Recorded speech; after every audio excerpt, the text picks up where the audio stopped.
harus ada portfolio. Kalau nggak ada portfolio, menurut gue don't even bother to apply gitu. Jadi menurut gue it's important untuk build up that portfolio bahkan dari lu sebelum lulus kuliah tuh penting sih. Meet her, ini dia Shona Maskun, a very talented creative director di industri kreatif. Umur 29 tahun sudah jadi creative director? Yes, you heard me right. They said a picture worth 1,000 words. So let's take a look at her work. Selain bekerja sebagai creative director, Shona sudah banyak mengitari dunia kreatif. Mulai dari art director, creative content lead, bahkan seorang storyteller dengan segudang pengalaman lainnya. Excited to hear her story? Together with our host, Irene Giarto, let's dive deeper about the creative industry in Indonesia.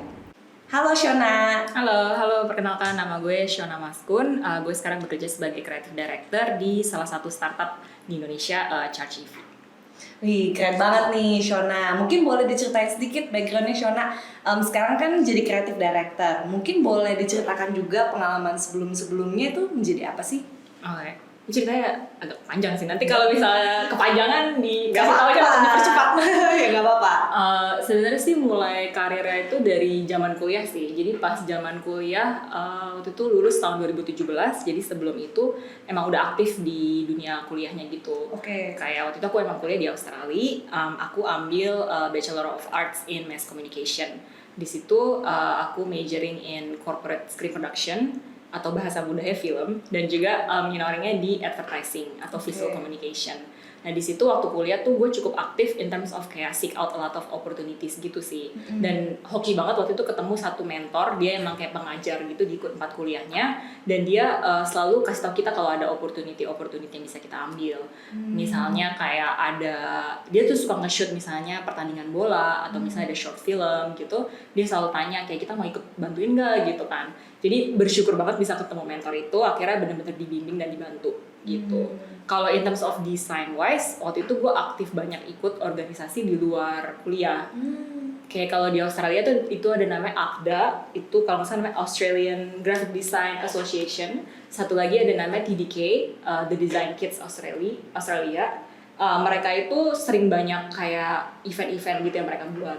Salah satunya yang paling menarik itu mereka sering ada open house. Jadi kayak lu bisa datang ke agency, misalnya kayak Friday night, lu bisa datang, terus lu bisa tanya-tanya gitu ke orang yang kerja langsung, kayak kerja lu apa sih, terus kayak serunya kerja di advertising apa sih gitu. Oke.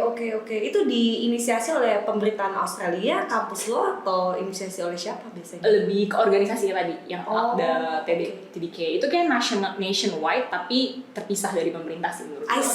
I see. Jadi itu menggandeng lah ya orang-orang yang memang tertarik di industri itu. Betul. Oke, tapi sebelum bahkan kuliah, berarti kan lu udah decide kan mau masuk major yang berhubungan dengan art, specifically film.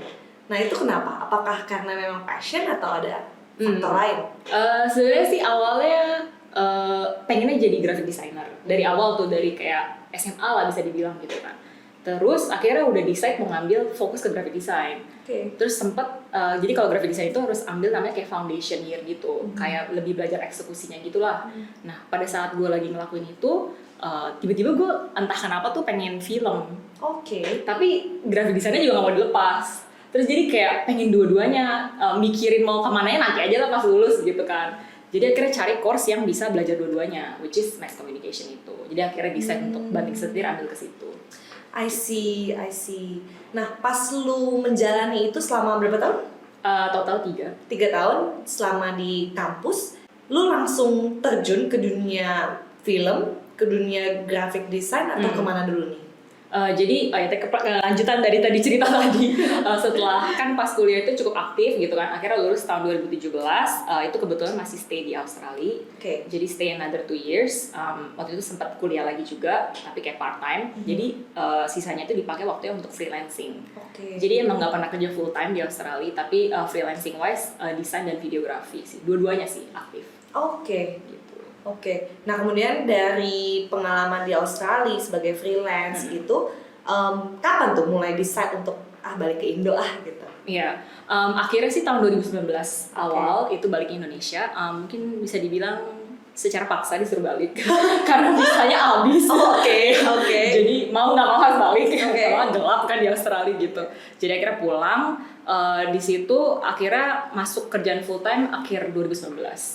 Itu kerja di agency advertising Dentsu sebagai art director gitu. I see. Jadi itu kerjaan pertama. Nah, berarti kan beda nih situasinya kan antara the creative industry di Australia dan di Indonesia kan, karena udah pernah nih nyobain dua-duanya. Kalau menurut lu sendiri paling berasa tuh bedanya apa sih? Sebenarnya mungkin bener-bener gak bisa dibandingin kayak apple sama apple, karena pas gue di Australia tuh gue freelance, di Indonesia gue full time. Nggak pernah coba kebalikannya gitu, freelance di Indonesia atau full time di Australia tuh nggak pernah. Jadi nggak tahu di bagian itu. Tapi kayaknya sih mungkin kalau perbedaan yang bisa dinotis dari kerjanya ya, mungkin kayak kalau di sini kan, apalagi kalau di advertising ya terkenal banget tuh kerja lembur gitu ya. Kayak nggak kenal jam kerja gitu kan, kayaknya nggak punya kehidupan di luar kerja gitu kan kayaknya. Katanya sih begitu.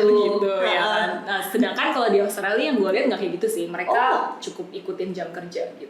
Ya. Kalau di sana jam kerjanya umum 9 to 5? Kayaknya 9 to 5 sih ya. Dari gue dengar, karena nggak pernah kerja full time juga, cuman dari teman-teman yang gue lihat cukup strict gitu. I see. Terus pas di Indo sendiri kan lu menjadi art director kan, udah nggak freelance lagi. Kerjaan lu sebagai art director tuh sebenarnya ngapain sih? Iya, mungkin sih bisa aja beda-beda tiap agency atau tiap perusahaan ya. Tapi di Dentsu specifically itu waktu masuk art director, mungkin jelasin sedikit dari in terms of team. Waktu itu Dentsu sendiri kan agency yang cukup besar, jadi gue masuk namanya Dentsu Main Art, itu lebih kecil lagi. Jadi kayak ada lagi Dentsu Indonesia, ada Isobar, lalala gitu kan. Nah di Dentsu Main Art itu kebetulan tim gue tuh isinya 10 orang. Jadi kita punya satu pentolan lah bilang kayak bosnya gitu, sebutannya creative director. Terus di bawahnya dia ada beberapa senior designer atau senior art director, dan ada senior copywriter. Kalau copy pasti fokusnya lebih ke copywriting, jadi tulisan lah intinya gitu. Kalau yang si senior art director itu lebih ke visualnya. Jadi gue itu bisa dibilang kayak di bawahnya senior kan biasanya ada medium. Waktu itu gue kebetulan yang mid-nya sih, mid art director gitu. Jadi lebih fokus ke visualnya. Biasanya tuh emang di pairing sama satu copywriter. Jadi kayak kalau kita project apapun yang kita buat, dia yang urusin copywritingnya atau tulisan-tulisannya, gue yang fokus ke visualnya. I see, Nah, kalau sebagai art director kan visual ya. Visual itu apakah video dan grafik atau dua-duanya? Sebenarnya bisa dua-duanya, tapi mungkin balik lagi tergantung perusahaannya, karena Dentsu itu sendiri cukup besar, jadi kayak kerjanya cukup fokus gitu. Misalnya kalau lu fokus hanya visual ada orang sendiri yang kerjain video. Jadi waktu itu gue lebih statis sih. Nah, kemudian pas lu udah di Dentsu itu akhirnya pindah nih ya kan, in the end of the day.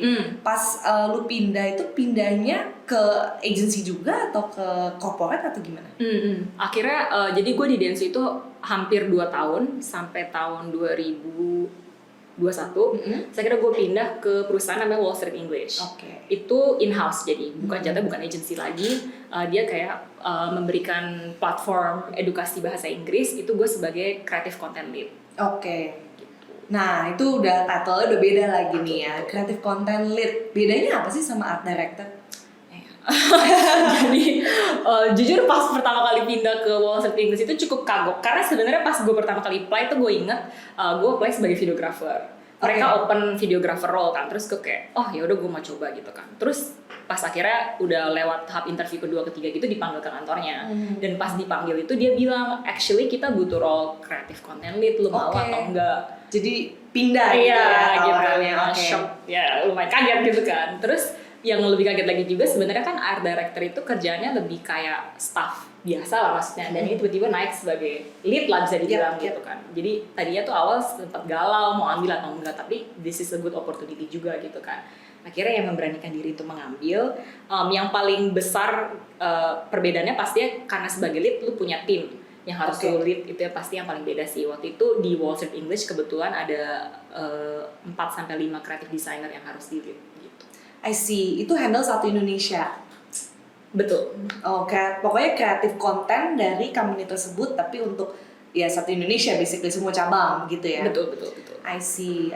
Terus kreatif ini tuh in terms of production atau semua dari ideation sampai production sampai post evaluation? Semua, betul.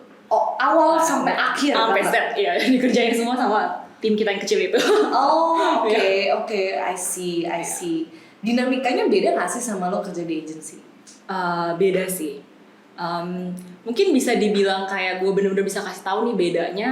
So juga karena gue agensinya cuma 1 kali, terus habis itu gue pindah ke corporate wise gitu 1 kali itu doang. Jadi kayak cuma bisa bandingnya dikit banget nih gitu kan. Tapi secara yang bisa gue lihat tuh yang pasti balik lagi karena Dentsu masa agensi yang cukup besar, jadi secara sistem itu cukup clear dan setiap department tuh kayak role itu ada gitu. Jadi kayak kerjaan lu tuh jelas. Misalnya kayak gue cuman fokus sebagai art director visual wise, ya udah copywriting dia yang kerjain, videografi dia orang lain yang kerjain gitu. Tapi begitu masuk ke Wall Street English, pertama karena dia juga in-house, mungkin sedikit banyak hal yang harus gue kerjain gitu. Nggak cuman gue nggak bisa milih-milih gitu, kayak gue cuma mau kerjain visual atau gue cuma mau kerjain video, nggak bisa. Ujung-ujungnya gue harus kerjain semuanya gitu. I see. Tapi ya kliennya 1 gitu. Betul, bedanya itu ya benar. Kliennya 1 ya. Betul. It's 1 company itu gitu. Betul. Tapi kalau di agency banyak ya kan. Kalau penasaran deh, kalau misalkan dulu di agency kayak lo gitu bisa megang setahun berapa brand sih? Berapa project atau berapa brand? Waktu itu sih kalau Dentsu Main Ad sendiri itu, tadi kan gue cerita tim gue ada 10 orang tuh. Dan sebenarnya ada tim-tim lain yang isinya juga 10 orang. Kalau nggak salah itu sekitar 4 tim. Jadi total emang di satu kantor itu ada 40 orang. Dan setiap tim itu pegang beda-beda brand kan. Kalau dari kita itu brand terbesar itu Corporate Bank di Indonesia. Dan bisa dibilang itu ngambil 70% of it. Gitu. 30%-nya waktu itu kita punya satu bank, bukan bank. Ada satu brand makanan. Terus ada satu brand bayi. Terus yang lain lebih kecil-kecil, kita kadang-kadang kita pitching juga nyari gitu sih. I see. Nah, kalau ngomongin soal weight load nih ya, kayak jumlah kerjaannya sendiri nih, menurut lu banyakan mana sih? Ini mungkin bisa dari pengalaman lu atau mungkin pengalaman orang-orang di sekitar lu ya lah ya, yang masih bergerak di industri kreatif juga. Kalau yang lu denger dan lu alamin sendiri, itu yang mana sih yang lebih banyak gitu untuk kerjaannya? Kalau mungkin bandingin dulu kalau dari advertising agency, kalau dari pengalaman gue di Dentsu ya, meskipun emang kerjaan lumayan banyak, tapi menurut gue on and off sih. Jadi kayak ada momen-momen dimana sampai lembur, tapi juga ada momen-momen dimana kayak ya oke gitu, masih bisa di manage intinya. Tapi pas gue kerja di Wall Street English, itu cukup pack sih, maksudnya kayak selalu pasti ada kerjaan gitu. Meskipun gue tetap bisa clock out jam 5 misalnya atau jam 6 lah maksimum, tapi selalu full gitu sih. I see. Terus kalau misalkan di momen-momen tersebut gitu ya, sebagai orang di industri kreatif, gimana sih caranya to stay kreatif? Ya kan? Kalau misalkan kayak kita di industri yang non kreatif, itu kan ibaratnya nggak perlu kata orang ya nunggu ilham nih baru bisa kerja gitu kan. Tapi kalau di industri kreatif tuh gimana sih menurut lo? Gue nggak tahu sih gimana pemahaman orang-orang di luar sana yang nggak kerja di dunia kreatif apa. Tapi gue merasa banyak orang tuh mikir kita kayak duduk terus kayak ide datang dari langit gitu kan. Nyomot kayak nyomot ide gitu ya. Sebenarnya nggak sih, menurut gue tuh make sure aja selalu punya kayak a bank of ideas aja. Jadi kalau dari gue personally tuh gue selalu being conscious aja, karena di sekitar kita tuh kan sebenarnya semua hal-hal yang kreatif kan, kayak dari kita nonton film, kita nonton YouTube, kita baca buku, kita ke museum, itu kan semua kreatif produk lah basically. Kayaknya being more conscious aja, terus kayak gue save gitu. Misalnya gue ke Pinterest tuh gue bikin pinboard, atau gue ke YouTube gue save video yang bisa ngebantu gue sebagai referensi untuk kerjaan-kerjaan gue gitu. Jadi kalau misalnya gue stuck, I just open that, terus kayak it helps. Sebenarnya kalau dari lu ya, kreatif proses lu tuh seperti apa sih? Apakah misalkan lu menerima brief baru lu look for the inspiration, or along the way you collect the inspiration first, baru ketika nanti ada brief lu baru buka bank of your inspiration itu, atau gimana? Iya, sebenarnya dua-duanya. In terms of secara sehari-hari pun gue selalu, kan juga kita untuk kayak refreshing juga kita ngelakuin itulah basically gitu kan. Tapi being more conscious aja, misalnya kalau gue lihat satu poster ads terus gue suka nih, ide keren banget nih gitu, akan gue save gitu misalnya. Tapi juga kalau misalnya lo ada brief masuk, lebih terfokus aja. Berarti kan lu tahu nih, misalnya lu ada project bikin, misalnya lu mau jualan gelas gitu kan. Nah, yang lu cari lebih, gue cari poster gelas gitu, lebih spesifik aja. Tapi everyday I think it's important untuk selalu tetap cari referensi sih. Jadi kayak emang udah ada tabungannya lah ya, basically. I see. Terus juga interesting nih, kemarin itu sempat cerita dikit ya dari gue. Jadi gue punya teman itu fresh grad dan dia itu jurusannya itu adalah graphic design gitu. Okay. Dia juga lagi looking for opportunities gitu kan di industri kreatif. Nah, kalau misalkan sekarang ini kompetisi kerja di industri kreatif, especially in Indonesia tuh gimana sih menurut lo?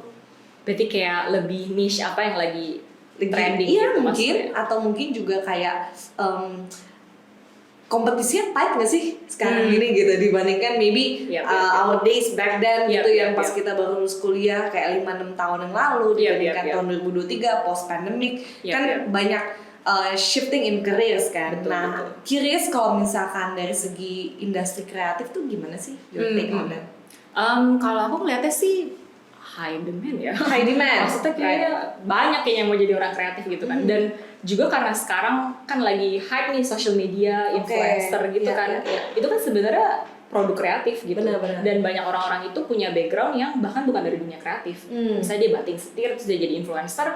Basically itu kompetisi kan gitu. Jadi itu satu. Terus kedua sih yang gue lihat pergeseran ke dunia digital ya. Pastinya kayak yang gue lihat sekarang misalnya graphic design aja itu nggak cukup. Banyak orang yang prefer UI UX gitu, jadi cukup spesifik dan bergeser ke dunia digital, gitu sih yang gue lihat. I see. Kalau misalkan dari lininya sendiri ya, kan industri kreatif kan banyak ya cabangnya kan, ada film, ada iklan, media dan lain sebagainya lah ya. Tadi UI UX juga, ada nggak sih kayak suatu lini industri kreatif yang lagi hype parah banget nih, kayak lagi very in trend banget nih, ada nggak sih? Kayaknya yang paling besar ya content creation itu ya kayaknya. Content creation gue lihat ya karena sekarang social media lagi hype, jadi banyak orang tap into those platforms gitu kan, dan banyak platform-platform baru yang terbuka kan seperti Thread gitu kan, jadi kayak it's a new opportunity di situ. I see. Yang lain sih mungkin yang gue lihat kayak UI UX, terus digital marketing itu juga lagi naik, terus misalnya motion graphics, social media yang lebih digital sih. I see. During those times lu mulai merintis karir gitu ya di industri kreatif, apa sih challenge terbesar yang lu alami selama proses itu? Berarti dari awal gue merintis sampai sekarang gitu ya? Yang paling besar challenge-nya menurut lu? Kayak dari dulu sampai sekarang, gue gak tahu apakah orang-orang kreatif lain juga bisa relate. Menurut gue tuh adanya gap antara orang kreatif versus klien atau bos atau orang dari departemen lain yang di luar dunia kreatif. Oke. Ya. Contohnya misalkan gimana tuh contohnya? Iya. Yang gue lihat ya, gue nggak bilang semua ya, tapi kebanyakan tuh klien gitu ya atau orang yang nggak di dunia kreatif itu mereka merasa mereka tahu apa yang orang-orang kreatif lakukan, tapi sebenarnya mereka nggak tahu apa yang orang-orang kreatif lakukan. Terus yang lebih nyebelin lagi kalau mereka sotoy. Gitu. Kayak misalnya contoh simple. Banyak sih dari kerja, misalnya kayak dulu misalnya kalau gue bikin poster desain gitu kan, terus misalnya mereka pengen cepet revisinya, terus mereka bilang paling juga berapa menit atau berapa jam doang kan, cuma geser-geser doang kan, kayak gitu ya, gitu lah ya, sering ya gitu kan. Iya.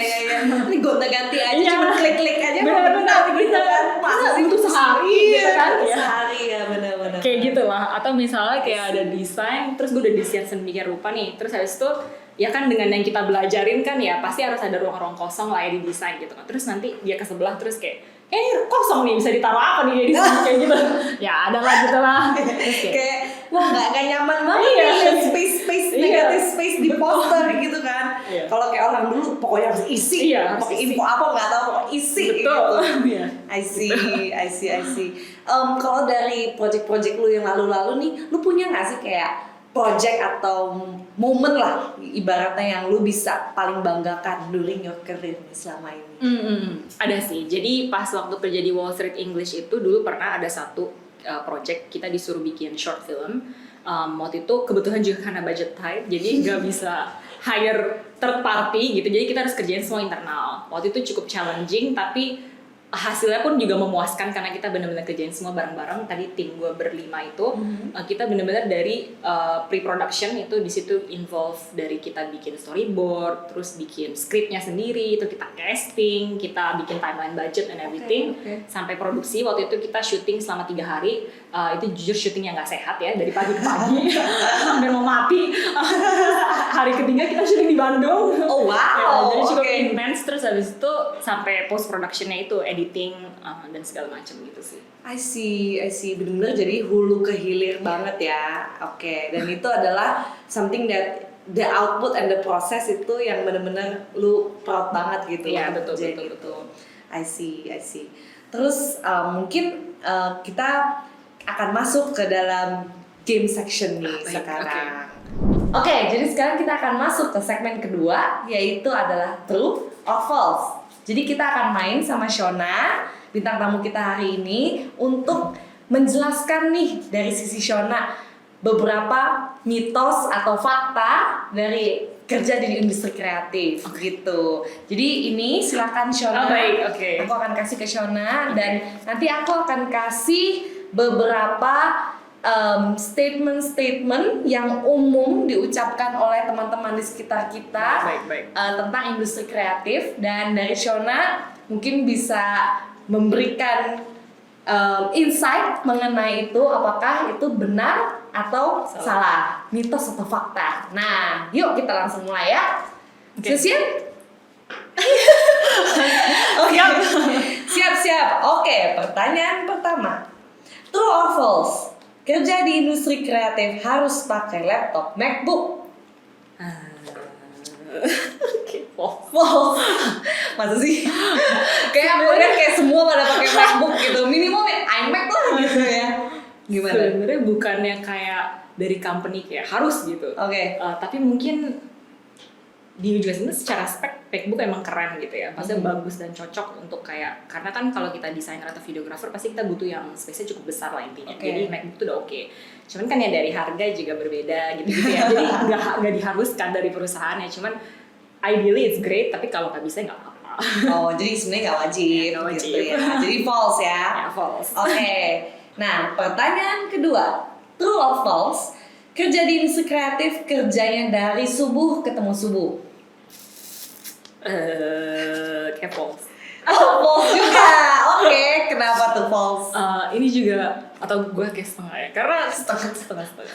Karena sebenarnya tergantung perusahaannya itu sendiri. Oke. Pas gue di Dentsu tuh gue pernah mengalami subuh ke subuh, pernah. Literally waktu itu gue kerja karena kita mau pitching. Jadi gue nggak tidur, literally dari pagi sampai besok paginya lagi pitching, pulang baru tidur. Itu pernah. Cuman kayak sekarang gue kerja di in-house, gue nggak pernah sih pagi ke pagi. Kerjaan gue cukup oke gitu, dari jam 9 sampai 5 atau 6. Jadi tergantung perusahaannya sih menurut gue. Tergantung perusahaan dan maybe projectnya juga ya. Iya, betul. Oke. Jadi semi true, semi false. Yang ketiga, true or false? Kerja di industri kreatif begadang terus dan jarang mandi. Bau dong berarti. Waduh. True or false? Kan negatif ya, false, hard false. Gue nggak pernah nggak mandi. Disclaimer. Pernah nggak sih lo ketemu kayak temen lu yang nggak pernah ganti baju gitu, terus pakai hoodie terus kayak lu lihat dia tiap hari ya sama aja bentukannya kayak begitu gitu, pernah nggak? Gak pernah. Malah fashionable banget kayaknya. Fashionable banget gitu ya. Oke. Berarti hard false ya. Hard false. Oke. Keempat, true or false? Kerja di industri kreatif banyak ketemu artis. True or false? Apa tuh? Mungkin pengalaman saya kurang kali ya. Karena so far ya udah pernah sih, tapi nggak sesering itu. Balik lagi tergantung kerja di mana menurut saya. Oh gitu. Iya. Oke. Kira-kira kalau misalkan gue nih pengen ketemu banyak artis, gue harus kerja di perusahaan yang tipikalnya kayak gimana sih? Gak usah sebut merek. Cuman kayak tipikalnya gimana? Mungkin digital agency gitu kali ya, yang berhubungan sama agency. KOL, influencer. Pasti kan lo harus ketemu sama mereka. Oh ya, definitely. Yeah, of course. Yeah. Oke. Yang kelima, true or false? Kerja di industri kreatif gak ada bosannya. True or false? Gak ada bosan ya. I think maybe it's true. Oh, why? Ya. Menurut gue nggak monoton aja sih. Jadi setiap hari yang lo kerjain pasti beda. Meskipun misalnya lo desainer, tiap hari misalnya lo kayak kerjain poster, pasti poster yang lo desain beda-beda gitu. Jadi in a way fun gitu sih. I see. Oke, itu adalah 5 question Mythbusters yang kita tanyakan kepada Shona. Tepuk tangan semuanya. Thank you Shona udah helping us understand better about the industry dari True or False game section kita hari ini. Di sini aku dapat beberapa pertanyaan juga dari penonton lewat Instagram kita juga. Jadi ada yang nanya, untuk industri kreatif sendiri, lu melihat ada perubahan yang signifikan nggak sih? Bukan cuma dari segi job search ya. Kalau tadi kan kita ngomongin job search, tapi mengenai industrinya sendiri nih. Menurut lu apa sih perubahan yang signifikan dibandingkan ini ya 10 years ago lah dibandingkan sekarang? Mungkin tadi udah sempat di-mention yang pergeseran ke dunia digital itu Yep. Itu pasti, karena kayak salah satu contohnya dulu pas gue masih zaman kuliah itu sekitar sebelum tahun 2017, meskipun memang saat itu juga dunia digital udah mulai naik, tapi nggak sekencang sekarang kan. Dulu tuh gue kalau misalnya harus bikin ide, misalnya gue harus brainstorming ide tuh gue selalu sketch di kertas. Gitu, that's how different. Terus kayak sekarang tuh semua komputer digital, HP gitu kan, kayaknya bener-bener beda kan. Terus yang gue lihat juga sekarang tuh kayaknya it's good to be a jack of all trades. Gue ngeliatnya gitu sih. Oh, kenapa? Kayak gak tau kenapa dari sisi saya ya. Maksudnya kayak dulu tuh gue ngeliat kayak misalnya ada orang, misalnya nih contohnya videographer gitu. Dia ya udah gue pegang kamera, ada orang sendiri yang edit, ada orang sendiri yang bikin special effect gitu kan. Tapi sekarang tuh it's an advantage lah basically kalau lu bisa semuanya. Terus kayak misalnya contoh social media, lebih baik lagi kalau lu juga bisa digital marketing, not just simply social media. I see. Gitu sih yang gue lihat. I see. Jack of all trades. Ada orang yang bilang kayak being a non-specialist is actually a weakness kan. Nah kalau misalkan in your opinion malah kebalikan ya sebenarnya, especially these days. Iya. Tapi ya mungkin nggak juga cuma touch the surface gitu, maksudnya bisa seenggaknya kerjain kerjaannya gitu. Iya, kayak at least ya tipis-tipis lah kata yang lain juga gitu kan. Bisa video ya tipis-tipis graphic design gitu ya. Betul. I see. Nah terus juga ini menarik nih mengenai bermunculannya startup dan efeknya ke industri kreatif. Menurut lo gimana? Menarik, tapi gak menarik. Menurut gue itu juga sekarang lagi hype banget ya orang kerja di dunia startup. Yang gue lihat mungkin sedikit disclaimer. Nyokap gue dulu kerja di dunia agency juga advertising. Jadi dia juga dari dunia kreatif. Jadi gue kadang-kadang sering dengar input dari dia. Dulu tuh kayaknya advertising agency tuh hype banget di zaman itu gitu. Banyak persaingannya untuk masuk ke situ. Tapi sekarang gue ngelihat justru orang lebih tertarik ke dunia startup, dan bahkan dunia advertising agency tuh nggak se-hype itu lagi. Gue ngerasa kayak hanya orang yang memang di situ dia akan biasanya berputar di situ. Tapi kalau dia nggak pernah berputar di situ, dia nggak akan menoleh ke sana gitu. Gue ngeliatnya gitu sih. Terutama untuk yang kayak anak-anak baru masuk ke dunia kerja gitu ya, agak jarang kan sekarang milihnya langsung ke agency. Iya betul. I see. Even kayak misal jurusannya marketing kayak gitu ya. Betul. Belum tentu semua kayak pengennya masuk agency gitu kan. Ya mungkin kalau 10-15 tahun yang lalu semua mungkin kiblatnya ya gue jurusan marketing ya gue agency gitu kan. Betul. Iya, I think that also changes sih. Kayak gue sendiri jurusan gue bisnis gitu. Jadi gue punya banyak teman-teman marketing juga kan. Sama sih dulu pas gak usah 10 tahun deh. Kayak mungkin 5-6-7 tahun yang lalu aja kayak mereka ya kiblatnya masih agency sebenarnya gitu. Or FMCG. Oh ya. Ya kan? Jadi gitu ya? Gue pengen jadi brand manager nih di FMCG tertentu gitu, atau gue pengen masuk ke agency gede, agency internasional gitu kan. Cuman sekarang tanyain ke anak-anak intern kita aja gitu ya, jurusannya berhubungan dengan marketing itu enggak sih apparently gitu. Jadi memang banyak yang mulai eksploratif ya ke startup. Nah, kita ngomongin soal startup berarti masih ngomongin soal tech ya. Dulu nih, nggak dulu banget nih, setahun 2 tahun yang lalu lah, NFT. Big thing banget kan, metaverse big thing banget. Dan menurut gue pribadi itu adalah suatu turunan dari kreatif industri yang revolusioner at that time gitu kan. Setuju. Jadi kayak gila kepikiran ya orang ya buat kayak memonetisasi suatu karya dengan cara yang lain, nggak cuman kayak oke, jual beli lukisan dan selesai. Cuman kayak ada aspek yang next level lah dari situ. Nah tapi sekarang kalau didengar-dengar nggak se-hype itu lagi. Iya. Menurut lu kenapa? Iya. Sebenarnya kalau boleh jujur gue nggak gitu ngikutin tren itu sih. Kalau boleh jujur ya, mungkin gue kurang up to date lah ya. Jadi gue nggak terlalu tahu secara detail, tapi emang gue juga denger karena pas dia hype tuh gede banget. Dan sebelum kesini juga saya done my research. Basically sih emang menarik banget ya, seperti yang tadi lu mention, karena juga itu kayak it's a milestone lah. Karena kan kita sekarang bergerak ke dunia digitalisasi kan, jadi menurut gue tuh cocok banget dengan ada NFT itu. Tapi waktu itu gue juga sempat nonton video, dia bilang sih sebenarnya masih ada dan kita masih belum bisa prediksi ke depannya gimana. Bisa aja dia naik lagi nih. Gitu sih yang dilihat orang. Tapi positive thing yang pasti it's good for the environment, karena kan gak ada yang perlu lu print ya. Maksudnya kayak lu pesan atau kayak gitu-gitu kan harus lu produksi secara fisik, tapi ini semua digital. I mean I guess it's a good thing. Well, at least ya menurut gue sih secara pribadi ya setuju banget, dan menurut gue kayak aspek revolusionernya dapet banget sih. Betul.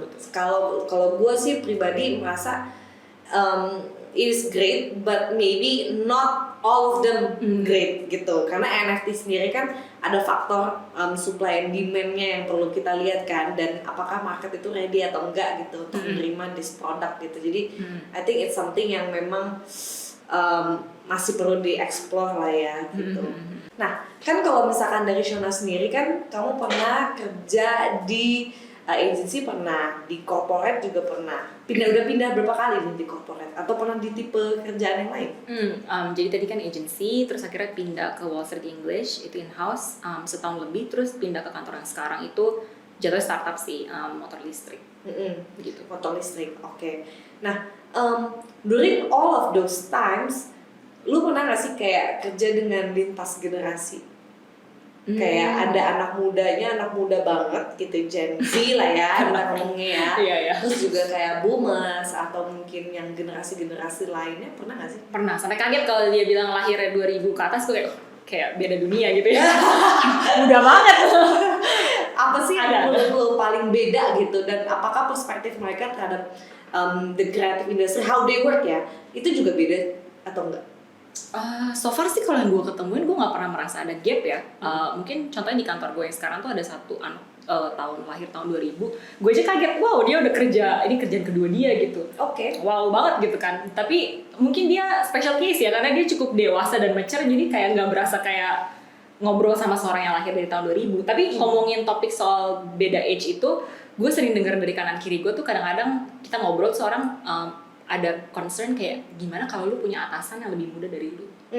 Gimana tuh? Kalau gue gak tau orang lain ya, tapi kalau gue personally I don't think it's a problem sih. Karena kalau gue balik lagi, terutama kita di dunia profesional, sebenarnya selama gue bisa respect lu sebagai atasan gue, that's good enough gitu. I don't mind their age gitu sih. I see. Tapi sebagai kayak orang yang di berbagai umur gitu yang kerja bareng, apalagi kreatif, yang idenya tuh banyak gitu kan. Pernah gak sih ada roaming gitu, kayak misalnya contoh ya, kalau di expert nih gitu, kayak gue pernah kayak anak-anak di tim kita tuh ngomongin suatu jargon apalah gitu, terus gue tuh gak ngerti. Padahal kita tuh umurnya gak beda jauh-jauh banget gitu. Tapi kan ya gue millennials kan, mereka kebanyakan Gen Z gitu. Itu aja gue gitu yang kayak ya bukan bergerak di industri kreatif lah ya. Gimana kalau industri kreatif yang emang kerjanya itu generate ideas terus gitu? Pernah nggak sih kayak roaming gitu? Kalau yang dulu gue lupa ya, mungkin dari kerjaan yang sekarang ya. Kalau mungkin lebih kayak platform wise sih. Sekarang kan TikTok lagi hype banget tuh. Oh iya. Secara gue personally nggak terlalu main TikTok, jadi gue nggak gitu ngerti. Tapi kan gue pegang social media juga, jadi harus ngerti kan. Jadi banyak sebenarnya gue lebih minta advice atau insight dari tadi teman gue yang lahir tahun 2000. Dan kadang-kadang tuh lebih yang kayak yang gue nggak gitu ngerti tentang tren-tren di Indonesia sih. Mungkin karena gue juga kurang browsing gitu-gitu ya. Jadi misalnya ada lagu yang lagi hype atau lagi artis yang lagi hype, gue bisa nggak tahu. Mereka misalnya kayak kasih tahu gitu, tuh gue kayak apa ya itu gitu. Kayak gitu-gitu sih. Menurut lu functionnya tiap platform itu beda nggak sih? Even dari segi industri kreatif ya, kayak TikTok, Instagram, YouTube, Facebook gitu. Do they serve different function menurut kamu? Yes, dan menurut gue bahkan kalau misalnya lu kerja di dunia kreatif, baiknya you see it as a different function gitu. Karena bisa aja gitu, misalnya lu bikin satu konten terus lu repost di semua platform bisa aja, dan itu memudahkan. Cuman sayang you defeat the purpose. Menurut gue penting banget untuk tahu persis setiap platform itu mau lu utilize sebagai apa, dan mungkin bisa dibilang kelebihan dari tiap si platform itu. Misalnya contoh paling simpel misalnya TikTok dan Instagram ya. Instagram tuh kan lebih everything yang di-curated. Kalau kita buat bener-bener yang kayaknya bagus, rapi, udah kita persiapkan dengan doa gitu, maksudnya udah kita naikin ke Instagram gitu kan. Iya kan, doa. Tapi kalau TikTok lebih raw.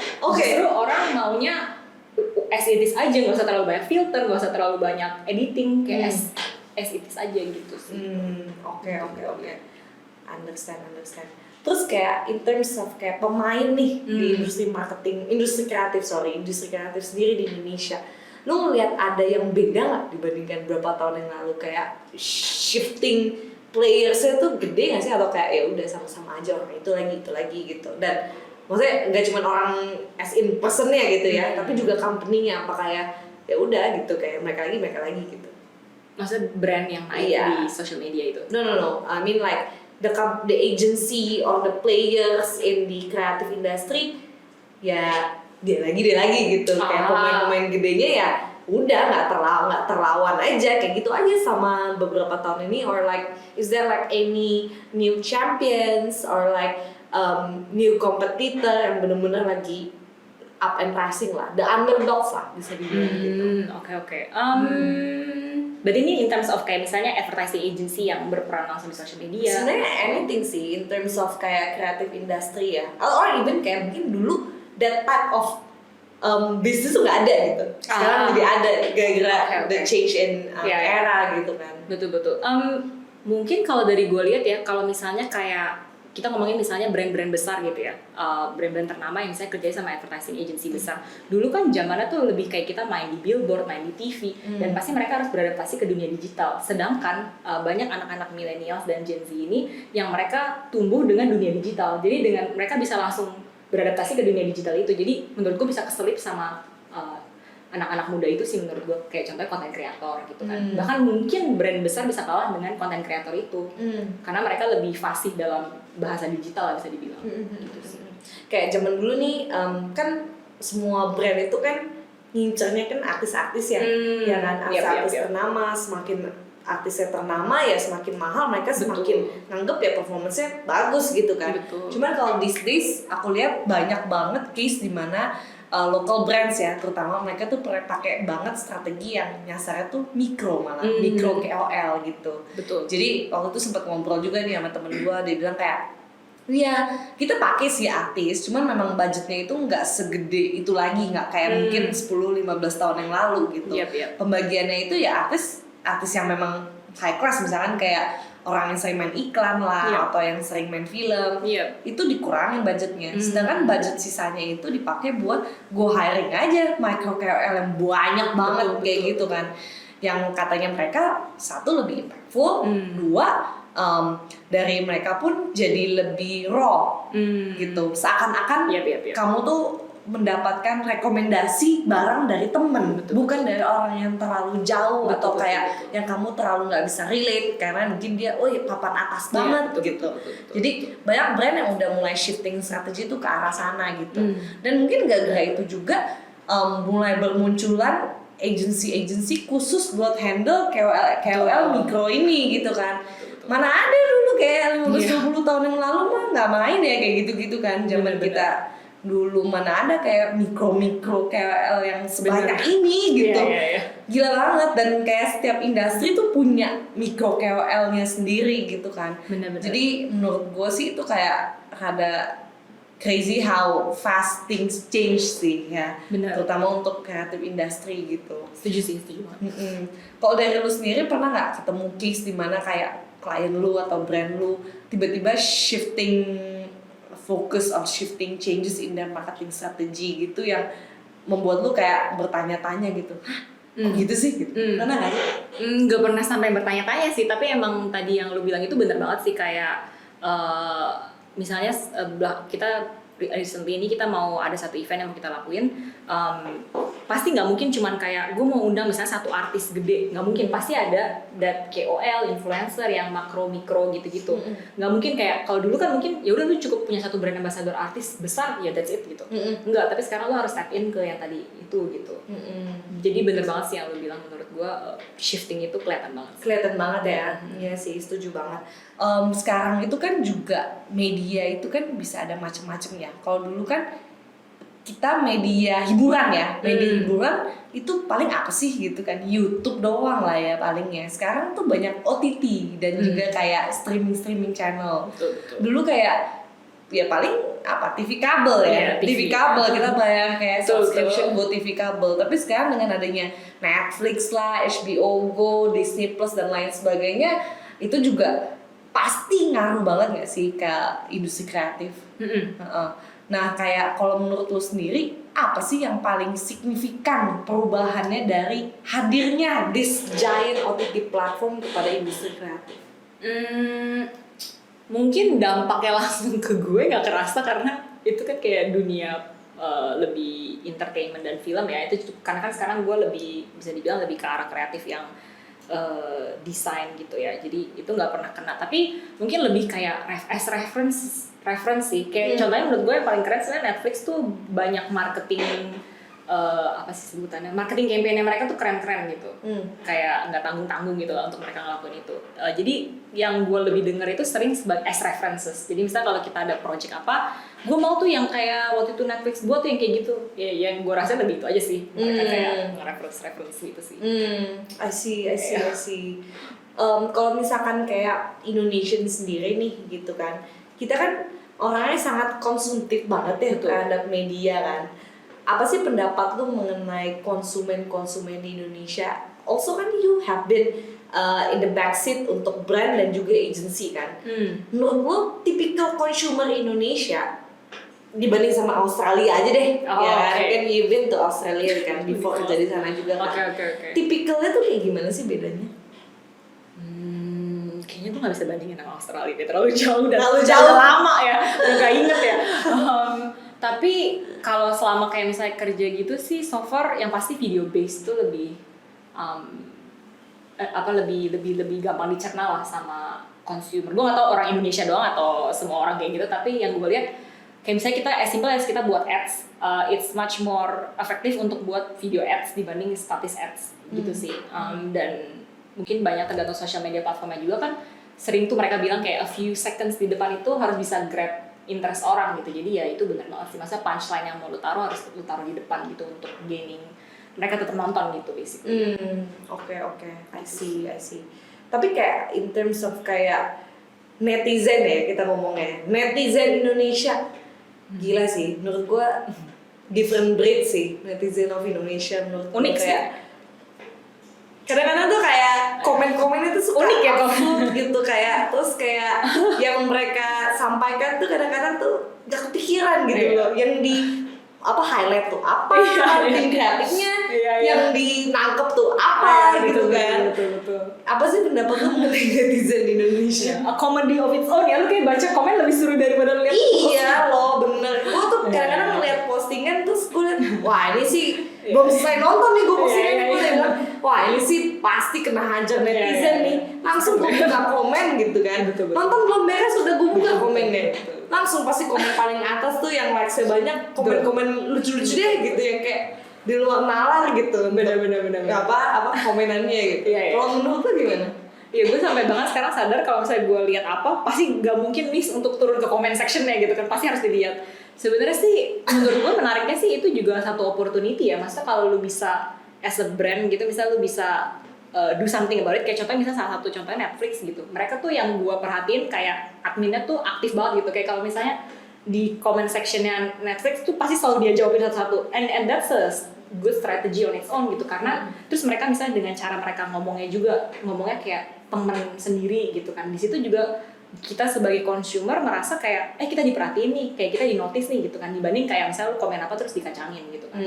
Dan bahkan misalnya lu bisa lu tackle, misalnya kayak lu jualan gelas gitu, misalnya ada yang komen gue rasa jelek, gue sukanya misalnya gambar bunga, terus tiba-tiba lu keluarin satu produk dengan gambar bunga gitu, maksudnya kan it's a good strategy atau misalnya kayak it's a good idea gitu. Jadi kayak basically what you can do about the netizen is kayak gandeng mereka jadi teman lah ya, basically ya. Cara memanfaatkannya gimana untuk menjadi bisa justru positif gitu, bukan takut gitu ya, takut banget diserang netizen, gila ya kan. Iya memang di Indonesia tuh tajam mulutnya kadang-kadang suka gue lihat tuh, ya ampun, gila sih, gila sih. Nah terus tadi kan lu juga bilang kan kayak kita balik lagi ya mungkin sedikit ke personal gitu. Tadi kan lu juga bilang kan dari awal lu udah ngerjain industri kreatif ini even from college, right? Nah sampai sekarang apa sih detik-detik dimana lu paling merasa terpuruk gitu? Kayak ada nggak sih kayak your moment of kayak aduh kayak this is very hard ya gitu during all of your time in this industry. Sekarang jadi curcol.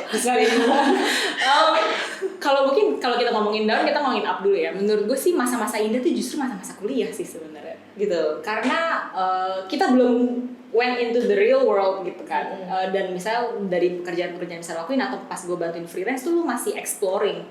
Jadi you're just trying everything gitu kan. Jadi di situ benar open dan yang negatif pun lu ngeliat itu sebagai pelajaran gitu kan. Tapi mungkin sekarang terutama ini udah kerjaan ketiga, lu udah mulai membanding-bandingkan, terus lu juga lu mulai bertanya-tanya apakah gue mungkin bukan industri ya, karena gue merasa kreatif industri memang pas untuk gue, tapi lebih kayak role gue cocok gak nih sih sebenarnya gitu kan. Apakah gue mungkin sebenarnya nggak mau jadi creative lead, mungkin gue mau jadi yang lain kayak gitu sih. Sebenarnya lebih bertanya-tanya sih, bukannya terpuruk ya, tapi lebih kegalauan gitu sih. Oke. I see. Kalau gue jadi penasaran juga nih, kalau misalkan di industri kreatif sendiri, tadi kan lu ada mention kan, apakah gue di role yang tepat atau enggak gitu.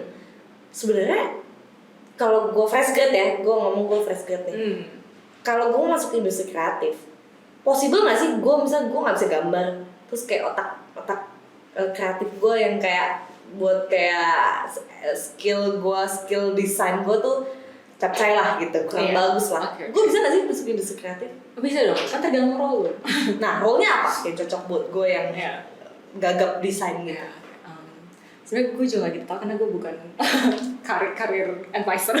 Cuman maksudnya misalnya lu tertarik, dan lagi menurut gue itu bisa dipelajari semua itu ya. Dan course gampang banget kan, sekarang semua online tuh ada yang lu bisa kerjain sebulan pun lu bisa jadi digital marketing in an instant gitu kan. Jadi mungkin that's one of it misalnya. Dan kadang-kadang yang kerjaan kreatif itu kan nggak cuma kayak misal desainer atau videographer atau copywriter, lu bisa jadi strategic planner, itu juga part of that, misalnya jadi marketing, jadi brand manager, karena itu kan sebenarnya a lot more about managing ya. Lebih positifnya kalau lu bisa tahu hal-hal kecilnya aja supaya lu tahu oh dia kerjain itu, tapi at the end of the day lu lebih managingnya gitu.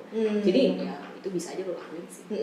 Oke, benar-benar. Jadi sebenarnya kayak mungkin kerjaan-kerjaan kayak sales gitu ya, planning bisnis gitu ya. Gitu kali ya. Finance mungkin ada juga kali ya. Itu bukan kreatif. Tapi di industri kreatif. Bingung. Iya kan? Gak mungkin kalian info siapa yang kerjain, ya kan? Bingung ya, di sana. Topik sendiri nanti. Iya. Apa yang termasuk dunia kreatif dan apa yang bukan, gak tahu lagi. Terus masih di bawah company yang kreatif mungkin ya. Iya kan? Terus mungkin a little bit message gitu ya. If you have to you can give a message to yourself untuk dulu pas masih zaman mencari jati diri lah ya, pas seperti umur atau mungkin pas masih kuliah, apa message yang lu pengen sampaikan ke diri lu sendiri soal karir? Sebenarnya sih kalau gue bilang gue nggak ada spesifik yang gue regret ya. Personally sih I wish I could stay in Aussie, cuman kan ya itu beda lah ya, itu kan di luar kontrol. Karena secara work environment dan lifestyle tuh gue udah cocok banget di sana, dan gue meniti karir gue bisa dibilang di sana. Jadi kayak gue udah nyaman banget, tapi akhirnya begitu gue harus balik ke Indonesia kayak gue basically banting setir. Itu aja sih yang gue seselin, tapi gue merasa tuh pada saat gue zaman kuliah dan bahkan after gue lulus tuh gue cukup aktif. Gue orangnya nggak yang kayak takut coba ini takut coba itu, kayak kalau gue penasaran gue coba. Jadi gue merasa I already tried everything yang gue mau coba sih. Jadi nggak ada penyesalan sih. No, maybe not about regret. Okay. Tapi regret, that's one thing. Okay. Maybe that's the next question actually. Tapi Okay. udah dijawab juga. Anyway. Okay. Nah, tapi pertanyaannya mungkin lebih ke arah message. What message kayak yang pengen lu sampaikan ke diri lu dulu? Oke. Kalau perjalanan menjadi orang kreatif itu tidak hanya rainbow and sunshine. Obviously karena kan banyak orang di luar melihat, apalagi dulu ya, maksudnya kayak seru gitu tiap hari kayak fun, ketawa-ketawa, ya nggak ketawa-tawa terus sih ya.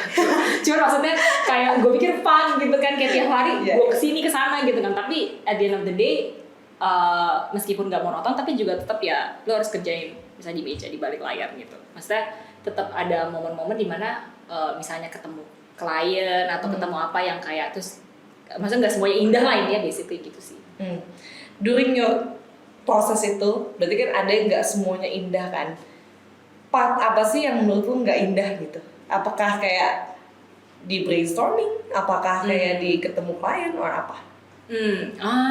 Mungkin sih dua hal ya. Pertama tuh kalau misalnya lagi di titik jenuh atau misalnya nggak bisa dapat ide tuh kadang-kadang stres sendiri sih, karena mungkin juga kayak secara kita nggak sadar ada pressure yang mungkin kita berikan ke diri kita sendiri. Kan kita orang kreatif, masa bisa nggak dapet ide kreatif gitu. Misalnya kayak kita stuck, terus misalnya deadline-nya besok nih, itu lebih stres lagi.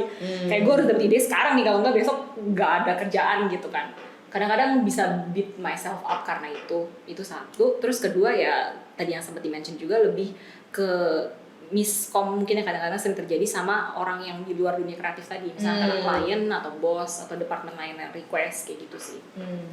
Lu ada gak sih kayak ritual gitu kalau misalkan kayak lagi gak mentok nih gitu, gak dapet ide gitu, ada gak sih kayak yang usual things that you do gitu? Iya. Kalau menurut gue sih harus take a break sih. Karena kalau lu paksa pun nggak akan datang sih ide itu, mana ada makin stres sih. Jadi gue biasa take a break, dan break itu tergantung deadline lu. Kalau misalnya deadline lu masih bulan depan, mungkin lu bisa break 1 or 2 days. Tapi kalau deadline-nya besok, mungkin ya sejam 2 jam aja gitu ya. Tapi break itu bisa refreshing, bener-bener jangan ngelakuin apapun yang berhubungan sama kerjaan lu sih, karena dengan begitu jadi begitu lu balik lagi ke kerjaan lu udah pikirannya start fresh gitu sih. I see. Lu biasa kalau break ngapain? Biasa gue ujung-ujungnya kalau nggak buka YouTube, nonton, karena gue jujur suka nonton, jadi gue biasa kayak gitu. Atau as simple as going for a walk gitu sih. Misalnya jajan gitu kalau kerja. Ya kayak gitu lah itu. Oke, jajan, beli kopi. Iya, ngobrol, gosip. I see. Cuman ya iya sih, kadang-kadang kalau misalkan ada tembok gitu di depan kita mau hajar terus juga nggak bisa gitu kan. Emang kita perlu mungkin istirahat dulu, rest our mind, baru mulai start lagi. Betul. Kayak matiin mesin, nyalain lagi gitu. Betul, tepat sekali. Iya, understand.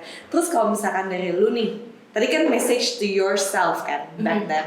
Kalau untuk anak-anak zaman sekarang nih, gitu ya, lu punya nggak message buat mereka yang tertarik untuk masuk ke industri kreatif?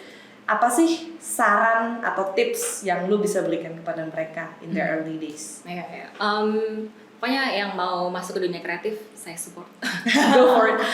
Mungkin message wise, pertama kalau yang gue lihat itu untuk kerja di dunia kreatif, I think butuh passion ya di dunia kreatif itu sendiri. Maksudnya gue nggak bilang lu harus passion di satu thing gitu. Maksudnya gue cuma suka graphic design ya, nggak apa-apa. Tapi passionate to be in that industry aja. Karena kalau yang gue rasa ya, dunia kreatif tuh lebih pakai feeling dibanding pakai logika. Gue ngeliatnya gitu sih. Jadi begitu lu nggak punya passion ini, lu bisa aja sih kerja di dunia kreatif, tapi di saat lu ada tembok, kadang-kadang untuk memotivasi diri untuk berlanjut tuh menurut gue susah kalau lu nggak ada passionnya gitu. Dan yang kedua tuh menurut gue skill dan experience itu penting. Kayak gue merasa portfolio itu penting banget. Jadi dan bahkan kalau misalnya kita hiring gitu kan, creative designer atau apapun, harus ada portfolio. Kalau nggak ada portfolio, menurut gue don't even bother to apply gitu. Jadi menurut gue it's important untuk build up that portfolio bahkan dari lu sebelum lulus kuliah tuh penting sih. I see. Kalau misalkan gue apply sebagai anak buah lu gitu, for example ya, itu berarti lu lebih lihat CV-nya, portfolionya, atau interviewnya? Pertanyaan bagus. Tiga-tiga penting sih.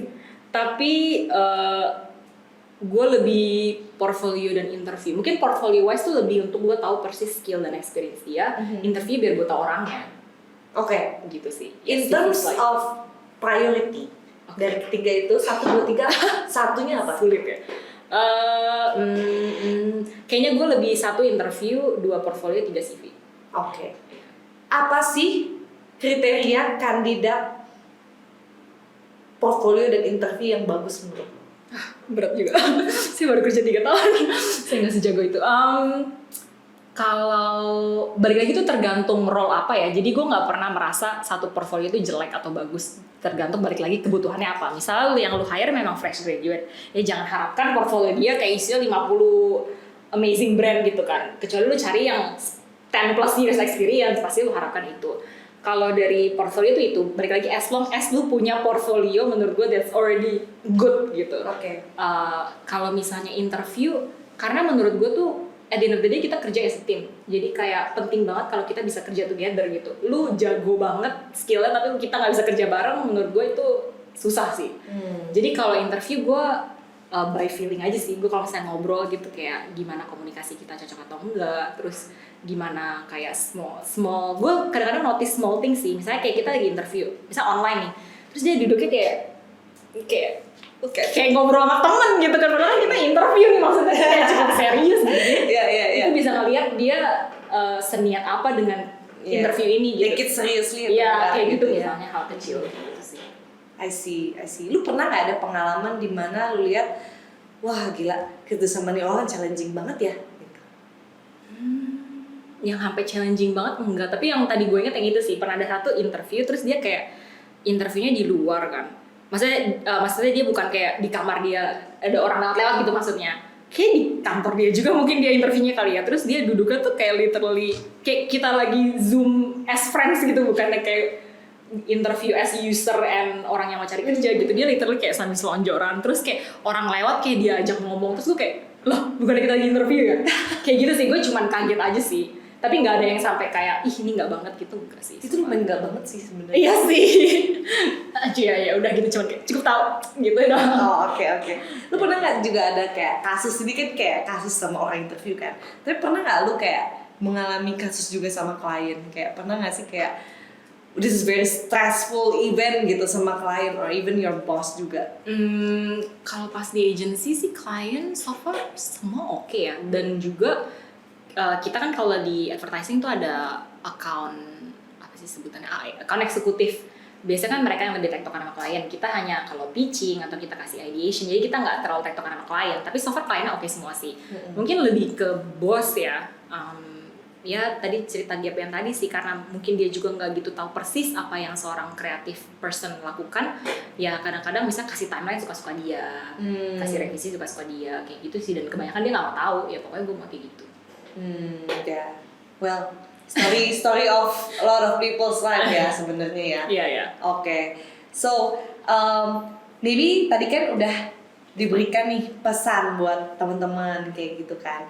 Paling sekarang kalau dari kita pengen thank you juga sama Shona yang udah hadir di sesi kita yang hari ini. Thank you very much Shona udah sharing your insights about creative industry di Indonesia, and hopefully we can talk and chat up again. Yes, terima kasih banyak sudah mengundang saya. Very happy. Thank you very much, and yeah, see you soon everyone. Thank you. Bye. Bye-bye.